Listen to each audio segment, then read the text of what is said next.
What is up, ninjas? My name is Semworld, and welcome to the complete guide to master Serum. Now, if you're watching this episode, you've watched all the previous ones, hopefully, and now you're a know-it-all when it comes to what every knob does in Serum. Now, being a know-it-all is not where you need to be at, guys. There's a lot of those people on YouTube leaving comments. There's a lot of those people out on Facebook forums that will tell you a lot of stuff.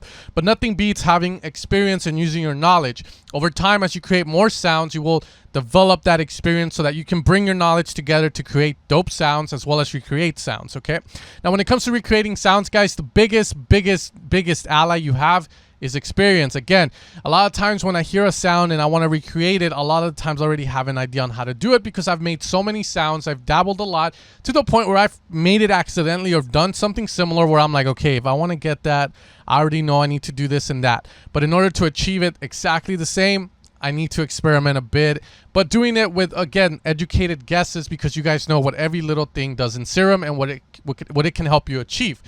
Now, what we're going to be doing, guys, is pretty simple. We're going to be talking about bass lines, and I'm going to be using this one right here from a Kirby song. It's fairly new, 2019, called Redeem. The bass we're creating sounds like this.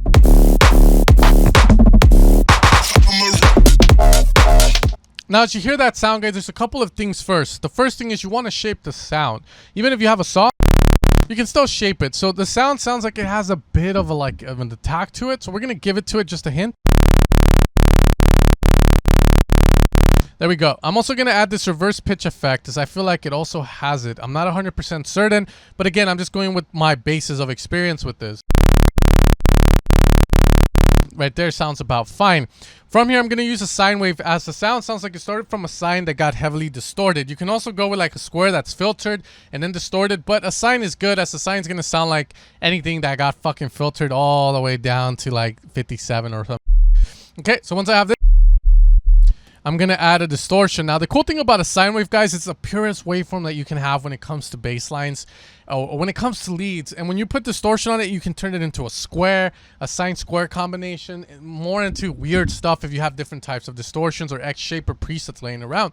Here, what I'm going to do is use a line fold or sine fold.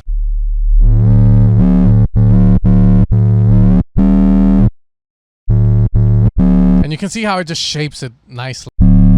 If we try doing this with like a saw or something, it's not going to sound the same. It sounds a bit like more degraded. So a sine is good to start if you're going to be heavily distorting. That's a good sound design technique to have. You're going to start with a sine and distort it as much as you can to get something out of it. Okay, from here we're going to add a bit of mono legato and now, it does have a bit of a punchy vibe, so I definitely want to add a bit of a sustain to this and decay close. And you can see it kind of starts to get a bit of a bouncier vibe. Let's increase the sustain. Okay, now here sounds a bit more, let's just call it a little bit more dirtier. But you got to keep in mind when you're recreating sounds, a lot of the times these guys have mastered their songs, just a bit of mixing, Camel Crusher going on, whatever. So a lot of times when recreating, guys, you know, don't fret on not getting the exact result. If you're not making YouTube tutorials and you don't, you know, in order to get like a following or trying to get views or trying to recreate sounds to put them up on there, they don't have to be 100% identical. A lot of times this is a good thing as well because you don't want people to go like, yo, that sounds exactly like that fucking bass from that one song. No, you want to kind of make it into your own.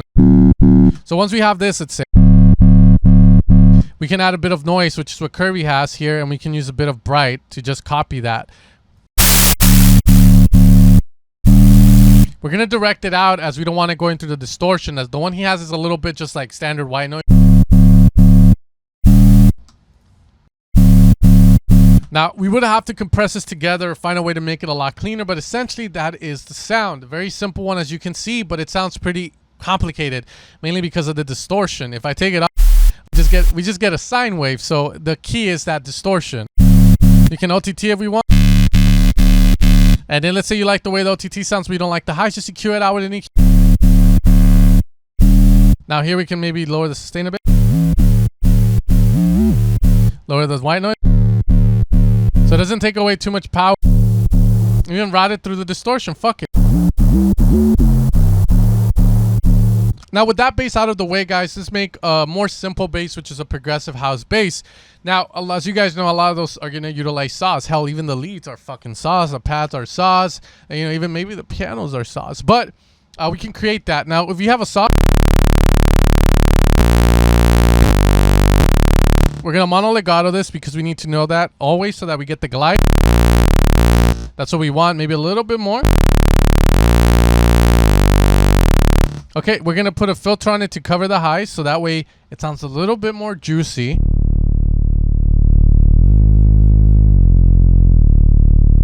There we go, now we're talking, right?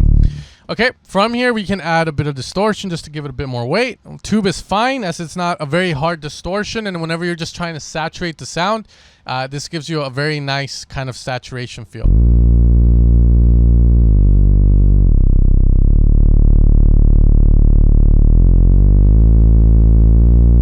There we go, sounds really good.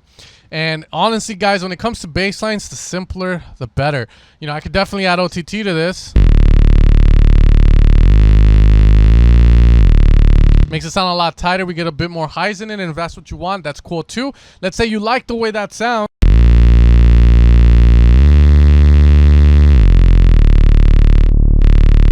But you don't like the highs, you can always put another EQ afterwards and EQ that out.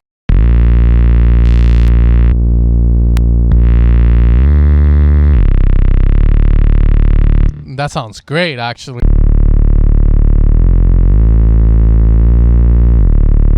There we go.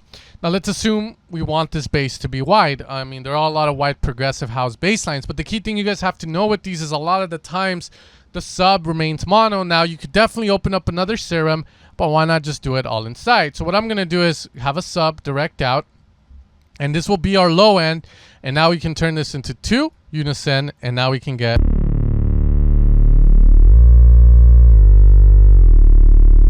Now the problem here is that we have pretty much the sub oscillator producing low frequencies, and now we have oscillator A producing low frequencies. So what you want to do here with this EQ, because remember this is going out, it's not going through our effects section, so you want to remove the lows. So that way we'll remove lows maybe to, let's assume 88.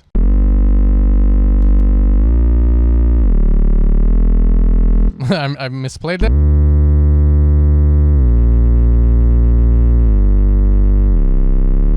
And now we have a really nasty wide bass. Now what I can do here is I can add a bit of reverb to the bass as well, because now we don't have any lows that we have to worry about. So as though we don't want that much where it sounds like a re-space, but enough.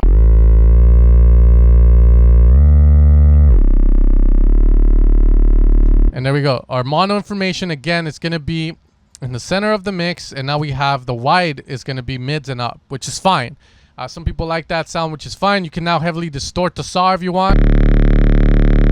And let's get it to be a bit more wide.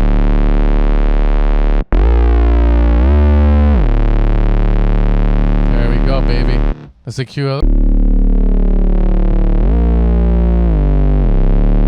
Now let's assume you want to do this right, because here we have 2 saws and whatnot. But let's say you want to kind of have a saw that's not detuned, doesn't have that detune vibe, but you want it fully wide. What you can do to do this properly without using the Haas effect is going to be to pretty much have 2 saws, one of them pan left, one of them part pan right, RM phase down on both of them. Change the phases so they're not the same, and you should be good to go.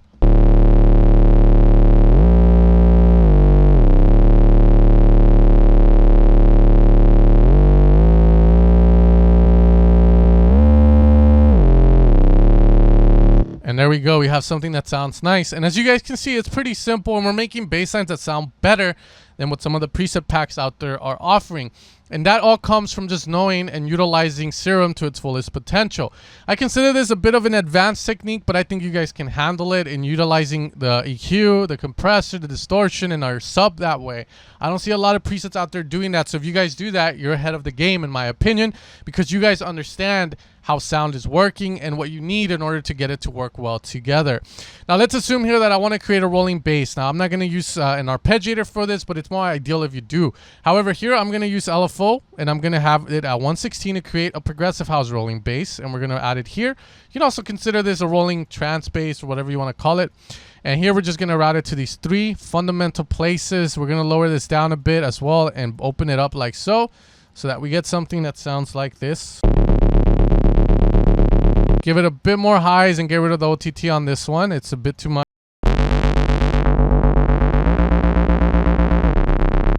Let's change the distortion to heavy.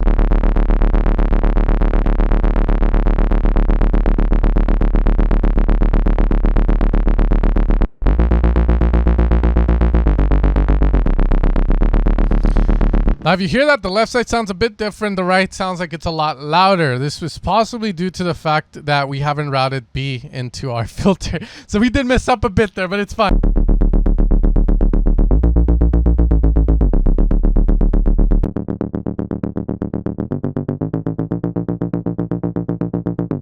But now once we do that,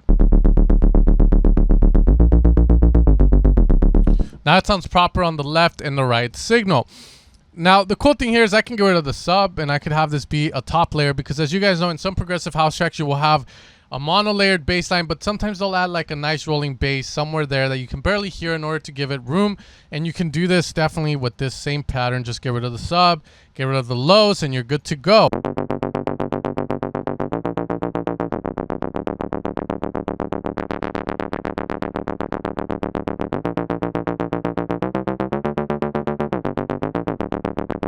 And there you go, you're good to go.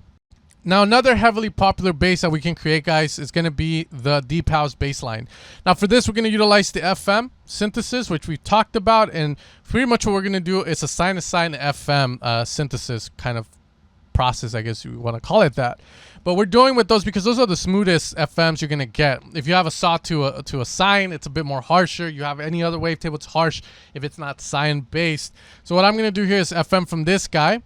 We're going to lower this one down, as you guys already know why. And then we're just going to add a bit of effect. Get it to where you want it to sound like, maybe around there.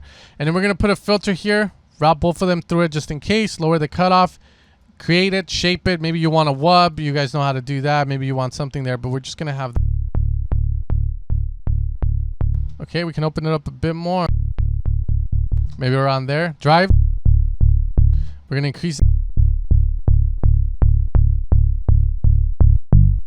Mono legato, of course. RM phase down on both of these, so that way the face always starts in the same position and the bass doesn't sound like it's changing every hit.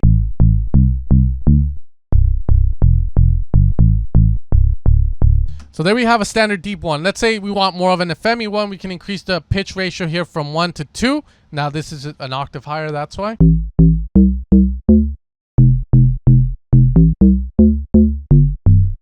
Okay, we can add a bit of reverb to that. Let's just do a low cut so we don't get any of the lows. Reverb. Lower decay. We don't need that much decay on that bit.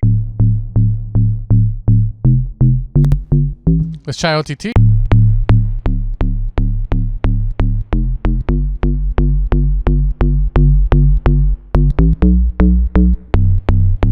There's something there creating that click. Maybe we need to increase the attack or release. A lot of times OTT can just do that and there's no way to fix it. It's very hard. Even lowering the attack, you still get it. Maybe we can lower the highs. It's still not working to how the way. So there, let's just pull it back. No, we're not getting, so we're not going to use that. It still sounds the same. It just sounds a lot louder. So if I want it louder, I can always just opt to use standard compressor.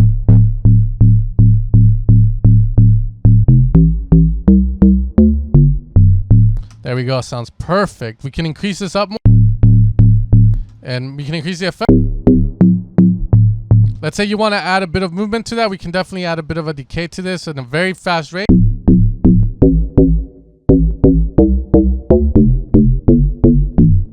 And that's how we create a nice deep house bass. You can go higher if you want.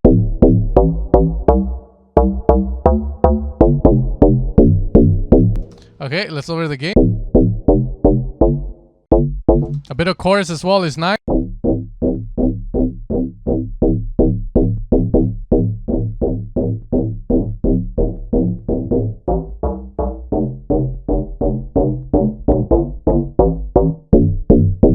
I mean, it sounds super clean once you get it right. Maybe a Q if you want.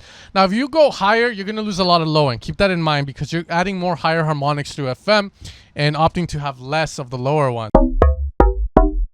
But this helps in creating a bit more of those nice hits that you tend to hear in trap and G house. If you want to add a wub to that, you can. And now we get the wub. Now you can add a huge amount of reverb to that if you want.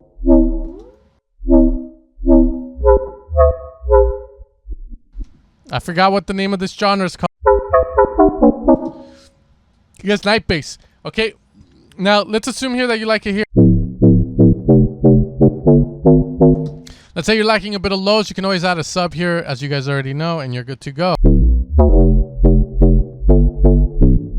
Okay, and that's going to be creating bass lines, guys. So we created a sustained progressive one, a rolling bass one, we created a wub, we created a deep house one, and we also created kind of like a remake, if you want to call it that. But essentially, when it comes to bass lines, it's very important to shape them and then go from there, knowing what you want to go for. Play around with different wavetables for sure. I could have gone with wavetables, but at the end of the day, the programming is the same. Your source material, which is your oscillators, you can always change them out to get different variations. But as long as you know how to program a bass, how to shape it like we did, you should be good, guys. But I'll see you guys next episode for the complete guide to master Serum. This has been the bass lines portion of it. Please make sure to make some bass lines on your spare time if you want to. Practice a bit with it, guys. Get those sounds going, and then you will see how easy it is to make sounds for your music, and hopefully you guys become sound design experts inside of Serum as well. I'll see you guys next time where we will tackle leads, plucks, or pads. But peace out, guys, and you guys have a good night.